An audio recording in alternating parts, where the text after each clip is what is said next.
Well, that about sums it up today.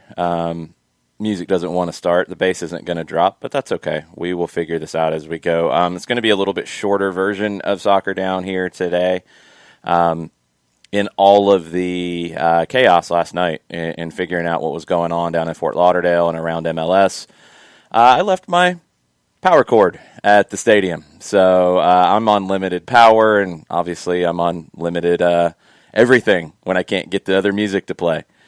Welcome to a Thursday Thoughts edition of Soccer Down here. I would love to hear your thoughts on, everything that happened last night. It wasn't just Atlanta United and Inter Miami. I'm sure we'll hear more in the coming days and hours about how everything went down.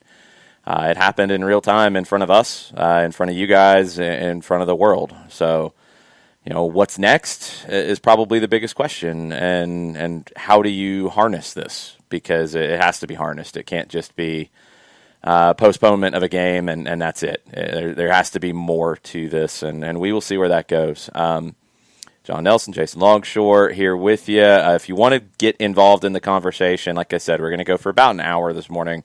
You can tweet at us at Soccer Down Here. You can email us soccerdownhere@gmail.com. You can also watch on the Twitch pitch, twitch.tv/soccerdownhere. So, we want to hear from you guys about your thoughts on how everything played out. I'll give you the back end of how it went for us, getting ready to do the radio broadcast. It was, very confusing because we weren't there. These are the moments where when you're in the building, it's a lot easier to follow everything that's happening, and we were unable to do that. Literally, as we were going live, I think it was right before Mike said anything to open the broadcast, Nico Cantor's tweet went out, and Nico was on point covering all of this in two different languages, by the way, which is pretty unbelievable. Nico said that the captains for Miami and Atlanta were discussing not playing, and we're trying to coordinate an effort across the league. We had seen the tweet from the MLS PA standing in solidarity with the NBA PA. That went out at about 6:30. We'd seen Josie Altidor's tweet, which was around that same time. Mark Anthony K as well. So, Mike's a basketball guy too. I was following what was going on with the Milwaukee Bucks as we're driving over. I didn't know what was going to happen. I don't think anybody did at that point. I mean, it went very quickly from 4 o'clock until 7 when this was.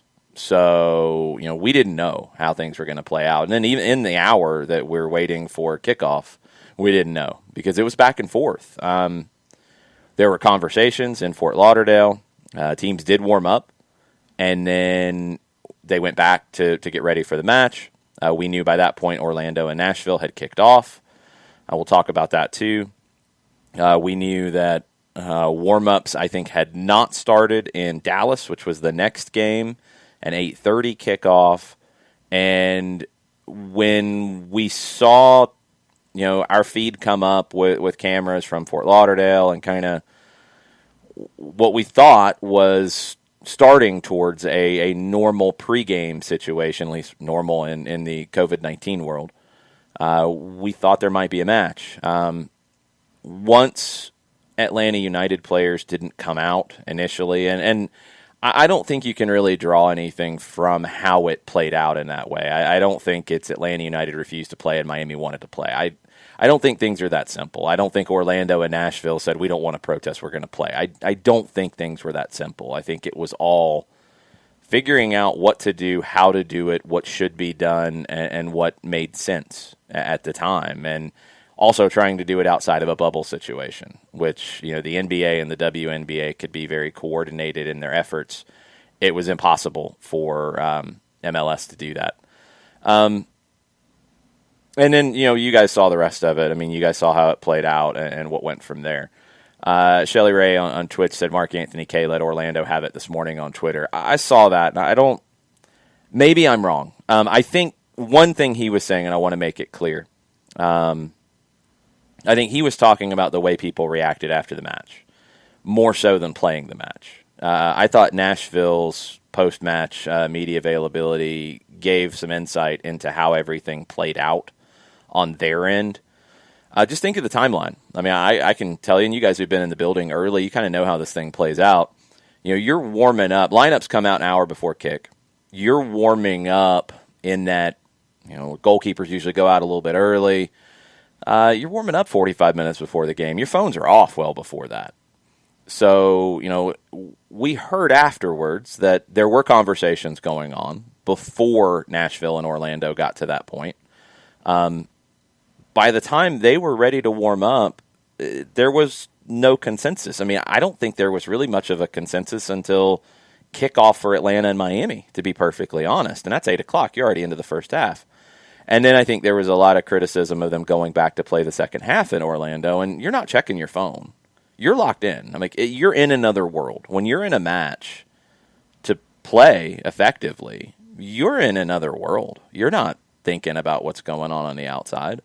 The coaches aren't. The managers aren't. The players aren't. You're not checking your phone at halftime.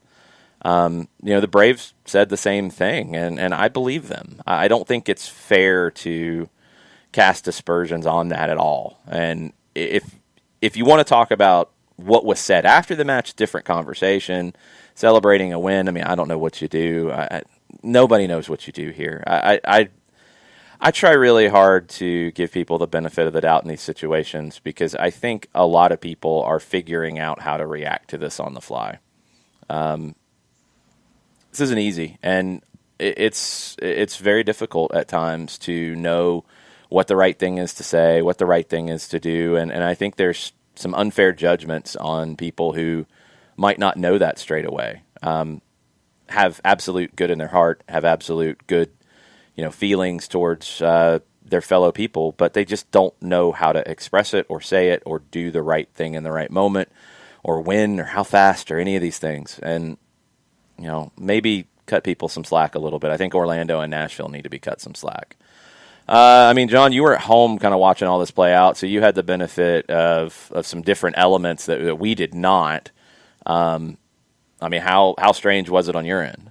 Very. As someone who was monitoring Twitter, watching the broadcast on Fox Sports South with Jillian, Dan, and Kevin, and they are as remote as you were. They're, probably a couple of booths over? Yeah, a little bit further than that. They were in the TV booth. We were down in our radio booth, so decent bit away. Yeah, so you guys are still in the same building. You're seeing the same feeds, and you're trying to garner the same information. So here's how it was for me, full disclosure. Laptop had Nashville and Orlando on, monitoring that. Big computer had a combination of Acadiana TV monitoring Hurricane Laura and Twitter from what's going on with NBA and MLS and NHL, and watching Sports South, listening to you guys. So all of this stuff is going on at the same time, trying to disseminate all the information and see what's going on. And you're seeing all of the elements cascade, all of the stuff from NBA, WNBA. The statement is read in the WNBA live on ESPN. You go from there to Major League Baseball, and it just continues to work its way down. So it really blew you away. At least it did me, just how everything in a very short period of time did what it did. And it was awe-inspiring to see what the athletes were doing and trying to keep up with it. My head was on a swivel, just trying to see what was going on with all the different sports that were going on. So for you guys, it was, trying to report on it at the same time and monitor it. It was, you guys did a hell of a job last night. We tried. You don't prepare for anything like that. You just try to be real in the situation. And,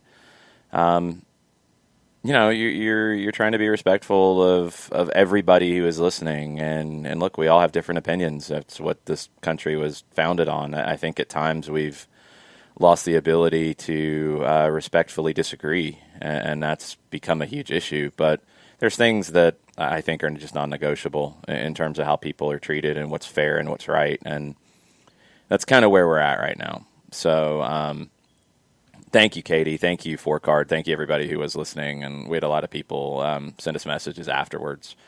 It's tough. I mean, look, we're passionate about what we do. We were excited about the game. I thought it was going to be a really fun game to watch. Liked the Atlanta lineup that came out. I was really looking forward to this. And when that's taken away, again, for the right thing here, in my opinion, it's hard. It's hard to manage all that with an open mic in front of you. It's a little difficult. So I hope we did everything right by the players who made the decision, because ultimately, that's where this came from. And I think the league really messed up with their statement last night. And again, they're dealing with everything in real time as well. I will cut them a little bit of slack, but their wording was very poor. There's been some things. Stephen Goff said that not every team, I guess, unanimously voted to not play. So maybe that's what the MLS statement was alluding to. I don't know. I haven't seen a team say otherwise, which they wouldn't. So, we're never really going to know that. This was done by the players. And Atlanta United obviously, was understanding of what the players were doing and had a statement issued very quickly in 100% support of their players. We've seen Darren Eales' statements. We've seen Jeff Lorenowitz and what he said. Lots of different things going on with it. So, it was weird. And, you had USL Championship, you had USL League One play, you had some baseball play. You had the NHL play. It was, up until, I think, the scheduled time for the WNBA to play, they were saying they were going to play because there was talk about what they would do. It's an interesting thing here, and look, I don't know the answers. I wish I did. I wish we could snap a finger and have everybody treated correctly in the world. Unfortunately, that's just not how it goes, but it obviously needs to change, and we will see what's going on here. I'm seeing all the comments, and you guys. I think everybody knows that for a lot of people, sports is an escape, and I understand that, and this is an intrusion on that. I get it. I understand that. Sports is an escape. And there's nothing wrong with that. There's nothing wrong with that statement. But you can't always escape real life. And I think for me, what really made this, it really made this hit home for me, thinking about it as things were going on last night, were the things that, and I don't know if everybody saw it when it happened, because it was a while ago that these things were tweeted. I'm trying to pull them up right now because I do not want to misrepresent what was said at the time. So please bear with me for a second. Atlanta United's players, you look at the starting lineup last night, and you had 4 players who have been very vocal in the Black Players for Change organization, who were starting, and probably had a lot of conflicting emotions as all of this was going down. If you haven't seen the Spiked Up with J.J. Williams, with Anton Walks, I highly recommend it. That was from back in May. But I think what kept coming to mind for me was what Anton tweeted. I think it's actually been deleted because I'm not seeing it now, because some people had some pretty awful things to say, to be perfectly honest about it. Anton, back in, I want to say May, maybe late April, tweeted out a story about how he had been pulled over multiple times leaving the training ground and didn't feel safe, didn't feel comfortable. That hit me. That hit me where it's just like, I can't relate to that personally. I can understand it, and I can try to understand it, and I 100% believe Anton Walks in what he said at that time. But that's never happened to me, And I have to try to be, in the moment we were in last night, be very respectful of how that has shaped his worldview and his feelings and what he has seen. And this is not just an American thing. This is a worldwide thing. So, I mean, Anton being from England, he has dealt with this in England. He's dealt with it here. Those things are kind of what stuck to me. Fafa Pico, thank you, Walchara. He's talked about this. Many players have talked about it. When I was driving home last night, I was listening to NBA radio on Sirius XM FC, and Sam Mitchell, former player, coach, was on talking about how something like that happened to him like a week ago. And he was worried for him and his wife. Police officer grabbed his keys and grabbed his license and registration and walked off with it and didn't say anything. And then somebody stopped and said, "You're not treating these guys fairly." And Sam talked about how he was angry and disrespected and felt like his dignity had been stepped on. And he also did not want anything to happen to his wife who was sitting next to him. Again, I cannot relate to that story. I've never had that feeling in one of these situations. So I feel like in a moment like last night, I have to, in whatever way I can, because I can't speak for Anton Walkes, in that situation. Again, I've never been there, but I feel like I have to kind of honor what he has been very clear in saying about his fears and his, feeling uncomfortable in those moments. So, look, no, I don't think anybody really has the answer on how all this gets fixed. Just snapping fingers isn't going to do it. Not playing games forever is not going to do it either. We talked about it coming back to this, John, like the platform from playing is a big one. It's a lot bigger than not playing in terms of coming back and, the guys of the NBA dealing with living in a bubble for a lot longer than the MLS players have. The WNBA players in a bubble, the sacrifices you're making in your day-to-day life to stay safe, stay healthy, to play. And to play for people to enjoy it, to play for people to work, to play in general, to play. But that also creates a platform for people to use to make statements about what they believe in. And MLS players did that last night. Players around all of sports did that last night. Yeah, and one of the ones that stuck out to me first was Neda Monwoha from RSL. And bear with me, it's a couple of paragraphs. He says, "There are many different ways to frame it, and you could argue that is a significant part of it. But then also, I think whenever you're provided with a platform and you can make a significant change or just try and create a new narrative or new conversation, I think you have to capitalize on that moment. And as players on our social media, or we can say this or do whatever, sometimes if you are to protest or make a stand, you have to do it in a way which is unfortunately uncomfortable for a lot of people. But that uncomfortable nature is what a lot of people have to live through anyway on a day-to-day basis. And I think today, in showing solidarity with what's going on in Wisconsin, what's going on around the rest of the country, and showing solidarity towards what's happening in the NBA, so on and so forth, for me personally, I think it makes a very, very big statement.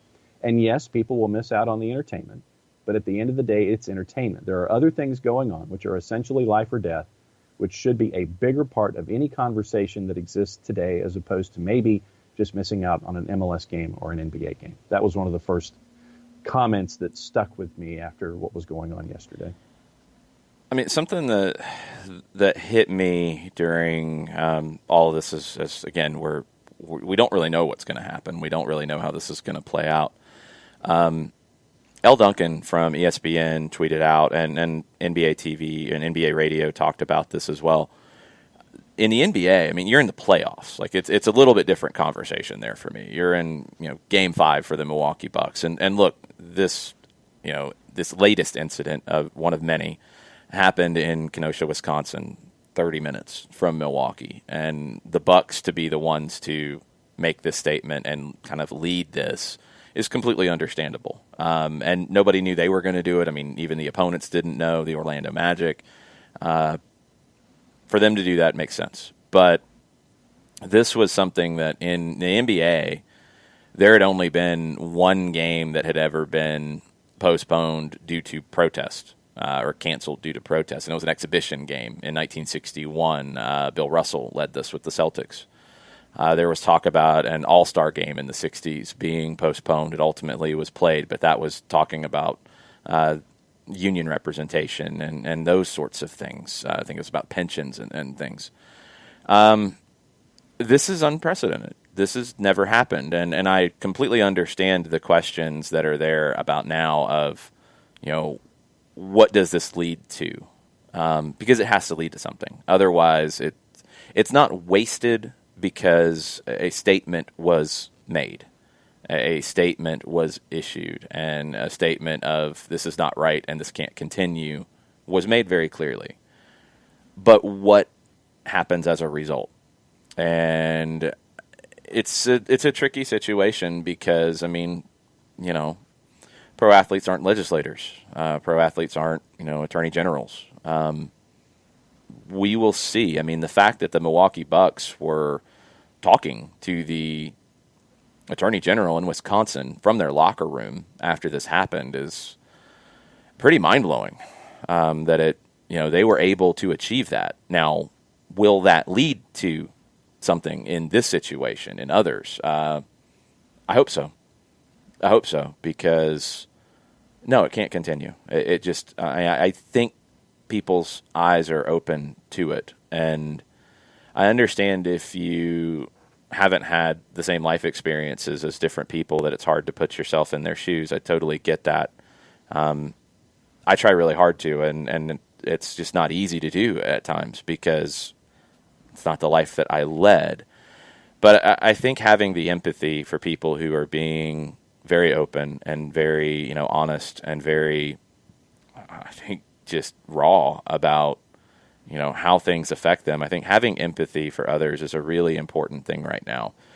And we will see where this leads. The NBA is in probably the lead position in all of this.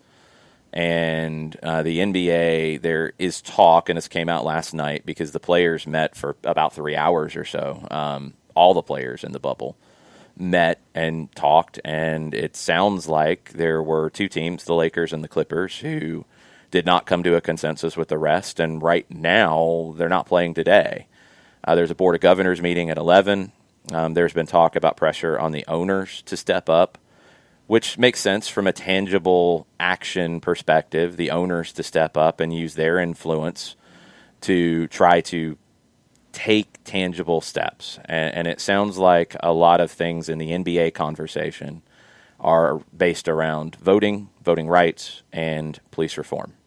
So what will be the next step? The Board of Governors meeting will probably have a big part in playing that out. On the MLS side, I don't know yet. And, it's not going to be different than what the NBA players are discussing, I don't think. But I don't know what it is. It's a different player base. The NBA player pool is far more international than it used to be, but it's nowhere near as international as MLS. And that in some ways complicates this. It's just like, John and I and, all of us who are talking in the room here, everybody has had a different life experience that colors how you think and feel. But now when you add people from different countries into that, you're getting far different life experiences and understanding, and it's just a very complicated process. So what happens next for MLS? I really have no idea. I don't think they're going to protest beyond anything that the NBA does. The NBA is in a very different situation as well because they have been paid for the season. The playoff money is separate, and hey, it's playoff money. You get more the further you go. It's important, but they've been paid for the season. I believe the WNBA, that was part of the deal for their bubble as well. That's not the case in Major League Baseball and MLS, for example. So that does factor into this. You have guys in MLS who are making less than six figures. You look at pro athletes and you think, they're super rich and they can deal with missing a game check. Well, some of these guys probably can't. And is that going to affect this and what happens next? You have an MLS match scheduled for Friday in Canada, Montreal and Toronto, and then you have games scheduled on Saturday. You won't have what happened last night happen on Saturday, I don't think. You won't have teams travel because that's a very costly expense for no match. That's not going to happen. There's going to have to be a decision of if we travel, there will be a game, or we're not going. And I don't know how this plays out, but I don't think Saturday, I don't think Friday will play out in the same way because of that travel component. Because everybody's chartering, you're talking probably six figures. It's just, no, you're not going to do that at that point. You're going to have to really, I think today, coalesce into what is next, how do things progress from here. And also, you mentioned the Board of Governors meeting for the NBA at 11. Mm-hmm. I think also we need to keep an eye on the National Hockey League today, because they did not stop their play yesterday in Toronto and in Edmonton as their playoffs were going. League came out with a statement, but then you had broadcasters for the networks north of the border make public statements feeling that they were uncomfortable that the games were played, that the playoffs continued last night, and they were disappointed in the league for the lack of a stance. And so I think today, in addition to the NBA, keep an eye on the NHL and see what happens with those games and those players today as this continues to go forward. Yeah, I mean, again, I don't think you need to keep an eye on it because this is a powerful moment in sports and society, but they are definitely in the back of the line in terms of who's going to set the pace here. And that's going to come from the NBA. And it probably, and this is where I think it's going to be a little tricky, is, honestly, in this case, it should probably come from the Milwaukee Bucks. Because, they did start this, and this latest incident is in Wisconsin, and it's going to affect them more. The Milwaukee Brewers were the first MLB team to decide not to play. I believe, I'm not 100% sure. The timelines were very hard to follow last night. As everything was going. I think that's the case. We've got probably about another 30 minutes or so before my battery on my laptop dies, because it's one of those days. Seriously, in regards to what's next, I have no idea. I don't know if we'll know until later. There was talk, and let me see if there's been an update on this. There was talk about media availability today. I believe Doug said something about this last night, that Atlanta United was expected to make players available today. Have not seen an update there. I'm trying to see. No, I don't see anything yet on what's next with that. So you had a lot of players make statements last night on their social media. You had the club make a statement. Jeff Larenowitz's quote was part of the club's statement. We will, I don't know. We will see. Burns says, do you think the NFL will strike? That will get the most attention, obviously. I don't think this will continue to the point that the MLS or the NFL is playing games. If the NFL has players strike from practice sessions, I don't know if that gets the same reaction. I really think it's the NBA that's going to set the narrative here a little bit. So it's got to lead to something tangible. I really think it does at this point. It won't be wasted if it doesn't, but the moment is now to do this. And, as I said last night, and I mean, I saw this, used a lot with the Bucks decision, and obviously from Atlanta, you're going to think of somebody like John Lewis. This right now is that good trouble. It is. This is something worth standing up for these players, but it can't just be that. It has to lead to something tangible. Yeah, that was part of the words that Bill Russell actually used last night, and in his support of the NBA players. He had mentioned that this was good trouble and keep making good trouble. And so, when you have moments like Bill Russell on social media, when you see Kenny Smith support the players on Inside the NBA and literally tell the national audience, I can't be here. He takes off his microphone, walks off set.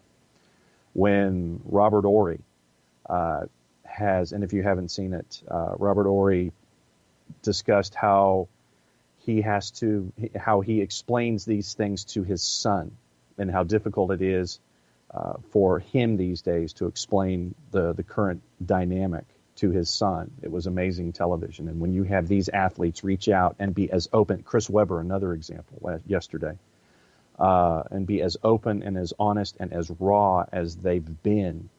To your point, I think that basketball will be that leader in change and in the narrative going forward when you have moments like all of the things that we saw yesterday. Yeah. I know a lot of people's emotions are pretty high right now, and I understand that. I hope that, I know, I see. I hope that people can remember that all of us who listen, who are part of whatever this is, for this show, for the game, for all of that, I hope that y'all can find some respect for one another. I do. Whatever side of the political aisle you come from, whatever background you come from, I hope you can remember that when games happen, you all put the same shirt on or put the same logo on and cheer, and nobody's thinking about those things. Can be respectful of one another, and please do that. I would really, really appreciate that. Yeah. I'm going to finish with just a couple of things. Questions about Ezequiel Barco and Emerson Hyndman was out of the lineup last night. What we were told going into the broadcast was both were minor injuries, both could have played in a must-win scenario, in a playoff game kind of scenario, but they opted to not have them as part of the group because of the amount of games coming up in a short period of time. That's all we know right now when it comes to Barco and Hyndman. That's just all we know at this point. So I don't know what else to tell you on that. And I know the theories and I know the rumors and and there's nothing else to back any of it up. Darren Eales, made it clear on Barco that it was a knock in training and he expected him back sooner rather than later. He wasn't ready to go last night. Hyndman was also left out last night, and that's, what we were told was both were minor, both could have played in a must-play scenario, but you're not in that because you had a game coming up on Saturday, 3 days later. So, ultimately they get the rest. Escobar's suspension will still be in effect because that game was not played last night, so he will miss whatever the next game is. Right now that's scheduled to be Saturday. Questions were you told not to mention Barco last night in the lead-in show? No, that was not what we were told at all. That kind of stuff has never happened, and I don't know why the conspiracy theories have happened with that now. We, I think, mentioned him straight off the top when we talked about the lineup. Like I said, obviously, everything hit right as we were going on the air. Nico Contour's tweet was the first one on this from Fort Lauderdale, and it was at 7 o'clock, right as we were going live. So we were told minor injury. We were told he could have played if he had to. We were also told, and we know the schedule coming up, you can't risk it right now because you could miss more games. So all the black helicopters are out. I understand that, but no, we were not told. We didn't. When we talked lineup, we mentioned Barco. So we've never been told, and actually last night's a prime example because the show went a whole bunch of different places. We have never been told by anyone with Atlanta United what to say on the air, ever. It just hasn't happened. We've never been told not to say something on the air as well, and that's maybe the more important thing here in this case. So I wish that there was some great soap opera for you, but there just isn't. So Castro was not on the back line. He was on the right wing. I don't know where that would have come from. I think, and again, we didn't get to see it play out, so I don't know for sure. I think it would have played 4-3-3. Bello, Walks, Robinson, Lennon, midfield, probably Adams sitting the deepest, Remedi, the back and forth, the 8, Josetu as the 9, or as the 10, sorry. Pitti is the left wing, Castro is the right wing, and Adam John up top. I think Kubo probably would have played a little bit longer than he did in game one for him, but we don't know. Jurgen Damm was on the bench. He was working out well before all of this. Contour, when he arrived at the venue, talked about how Damm was working out. Usually that's a sign that they're not going to play. I think Dom would have only been able to give you 10 or 15 minutes, period. Castro was definitely not right center back. Even Opta had it in a 3-4-2-1, but maybe that's just the base shape that they have associated with Atlanta United at this point. I don't know. That's how I think it would have played out, was Lennon at right back, Castro at right wing. And I think Kubo would have played a little bit more. I think Jeff probably would have been an earlier sub. Miami went with the same lineup. They went with the same lineup from the game before. I think they would have run out of gas. I liked how it set up. When we got the lineups, I liked how it set up. I think there's nothing on the Kubo Torres thing. I want that to be understood too. He's just not 90 minutes fit right now. And maybe this is why some of the theories are going when it comes to Barco and injuries, and they're not really injuries and all this stuff. When you're playing this many games in a short period of time, you've got to manage people's minutes so you don't waste them for 2-3 games. And if somebody's, iffy, like Robinson was on Saturday, you can't say, okay, we need you here, play 90, and then he can't play for 2 games. You don't want that. So it's, what do they call it in the NBA these days? Load management?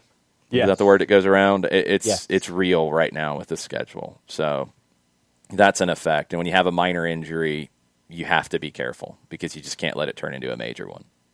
Yep. Chris Ashley, in discussing stuff on the field, he says pros from last night. Full week's rest in Orlando coming off of short rest going into Saturday. More time for Miles, Barco, Heineman, Kubo, Dom to be closer to fully fit. Maybe some are ready to go on Saturday in the con, as obviously Franco's now out against Orlando. Yeah, it is. Anytime you miss Franco, it's not good, but you do have Brooks Lennon, who is a very comfortable right back in a line of 4. That's something you didn't really have that extra depth before. You have Anton Walks as well, who can play there if needed, but with Meza out, Walks is going to come inside. It gives you more time to figure that out, and we'll see. It will give Dom more time to give you more minutes. It will give Kubo more time to potentially start. I think, the way I've always looked at that kind of situation is if somebody can give you 60 minutes, a good 60 minutes, not a 45 and then they're walking around for 15, like a good 60 minutes of play, you can start them. If they can't give you that, they have to come off the bench. You don't want to have somebody that you think can go 45 but can really only give you 30, and then you have to make a first-half sub. You do have extra substitutions right now, which helps you deal with those cases, but for Kubo, you want to get him into the mix as quickly as possible, because I think we all see the potential there, but you also can't do it too fast and have him have a setback. So that's the challenge. Random thought from Nathan Pugh this morning about international soccer and soccer over there. Yeah, and I honestly have not really looked at it today to see what is going on. What do we have? He says, has anyone made sure that Jarrett's okay? He was not happy. I did see that in our direct message thread. Things did not go well for Jarrett Smith Celtic. Jarrett has some opinions on it, and I believe he will have the first, whatever he's going to call his Celtic weekly check-in.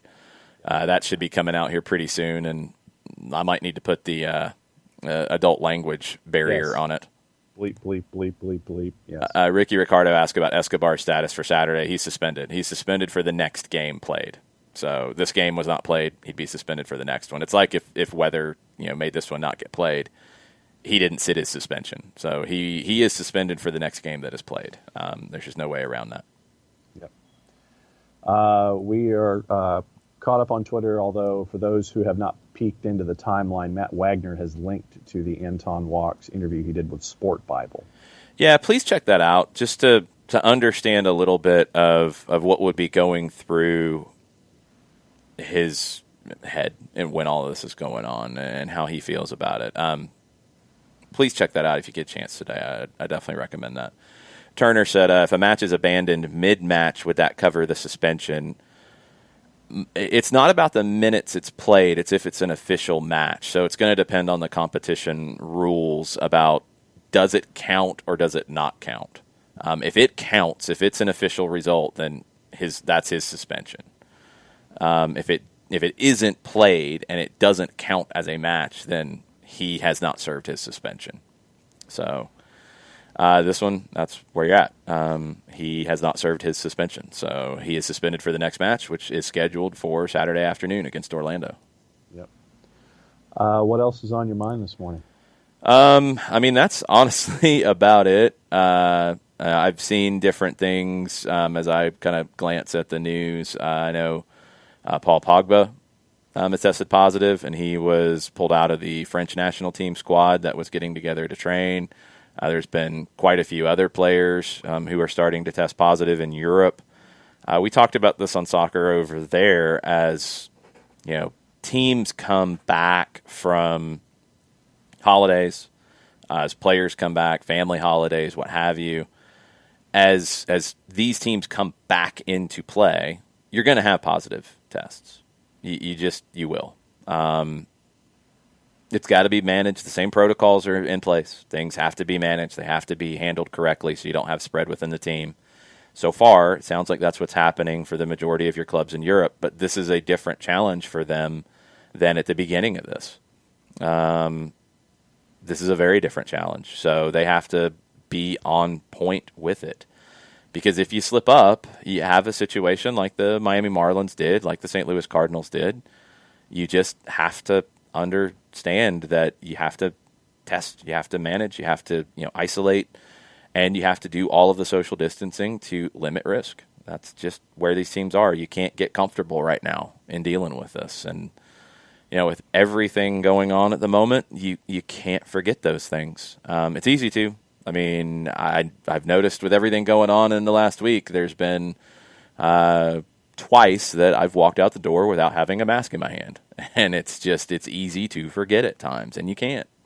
You just can't. I sit down in the car, and I'm like, wait, am I missing something? Okay, yes. Now I got it.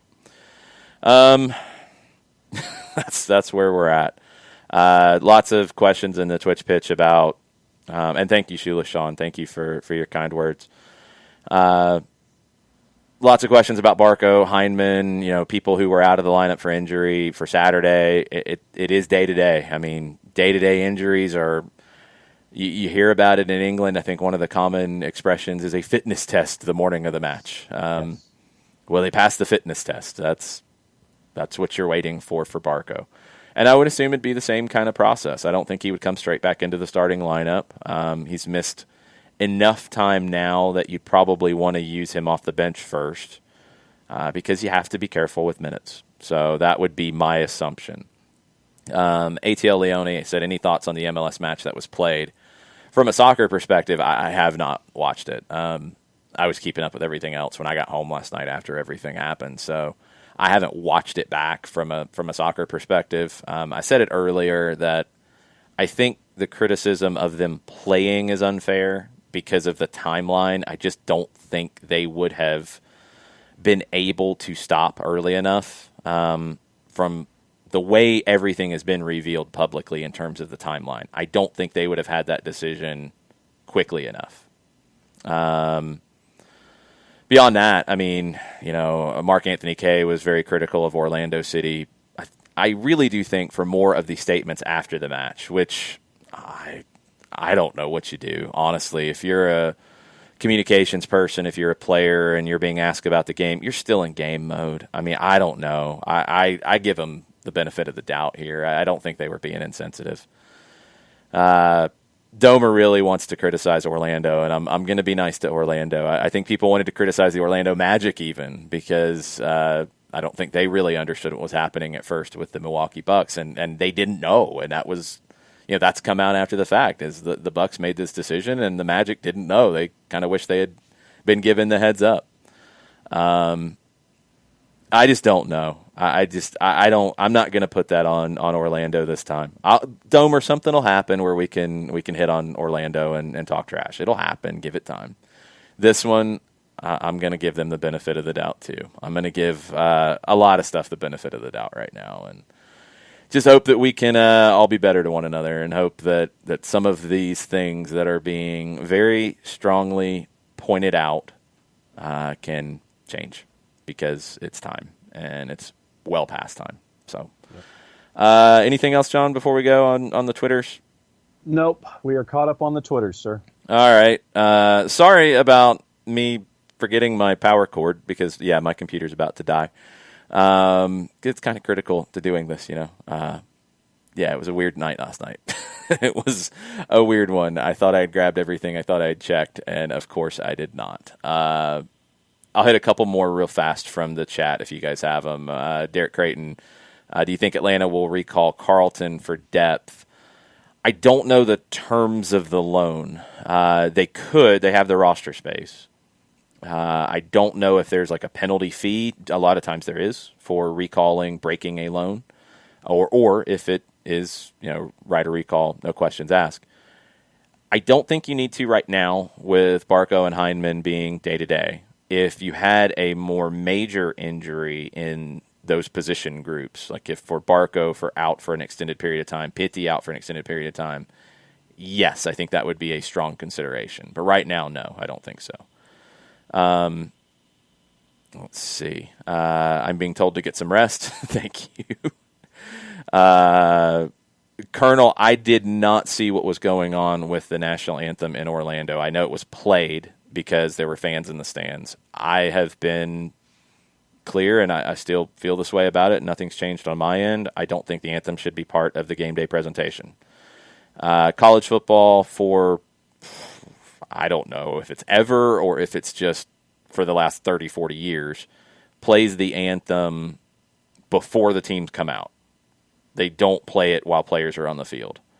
I think MLS should model that because it puts people in an unfair situation. And the one thing I would say in terms of getting a pass on that, again, you look at Orlando's roster and you look at the international makeup of this league, I don't know if the anthem, the protests of the anthem, the moments of it hit players from other countries in the same way as it hits every player here. And you see differences of opinion with every player here. So, yeah, I'll give him a pass. And if you want to crush me on that one, that's fine. I don't know what the decision-making was on that. I really don't. And I would take the decision-making out of it and not play the anthem in those moments because I don't think it's fair to put the players in that situation in the first place. And it sounds like MLS players, at least some, have said they don't want the anthem played in those moments. If you feel like you have to play it, don't play it while the players are on the field. I don't think that's fair to put them through it. Thank you, Kelly. No, you are awesome. And hopefully we'll have a run-up tomorrow. We'll know more as things go today, I think. We'll have a normal show in the morning. That's a definite. So Shelly Ray does have a question for you, John. Yes. Why is your hat sitting on top of your head? So you can see my face as opposed to me doing something like that. I do that all the time. I pull the hat down as low as possible because I like to shade the lights from my eyes because I do still have a light sensitivity. It sucks. Yeah, no. So, I mean, for me, it's either look like that and look like, I'm about to umpire a U12 baseball game or something, or just give it a little bit of loft because of how my lighting is so you can see my face. Domer says we can still see your face. There. How about Domer? How about this? Is that an improvement? Actually, it is. There you go. That's what I figured. That's Domer McDonald's right now, calling it. it. Nah, it might be Domer calling. That's true. Yeah. Domer can relate to my light sensitivity. It's that and sometimes feeling lightheaded when my heart rate goes up. Those are the two things that have lingered from a concussion for me. And that's what's so weird about concussions. You never know. It's different for everybody. Some people have nothing. Some people have a bunch. It's just weird. So anyway. Yeah, Piscine, we're not going to pick on John today. We're not going to talk about salt. I'm not going to be a bully. None of those things. So, that's how it is. We're not going to be bullies today. Thanks for hanging out. I know things get heated at times. I know people are passionate about it. And I know things can sometimes slip off the rails a little bit in chat rooms and in conversations. Thank you, all you guys, for being part of this. I appreciate it. And thanks for hanging out with us. We'll be back when I have a power cord for my laptop. And we'll be back tomorrow morning at 9 o'clock. So thanks for hanging out. Y'all have a good one. Mucha plata, y'all. Mucha plata, y'all.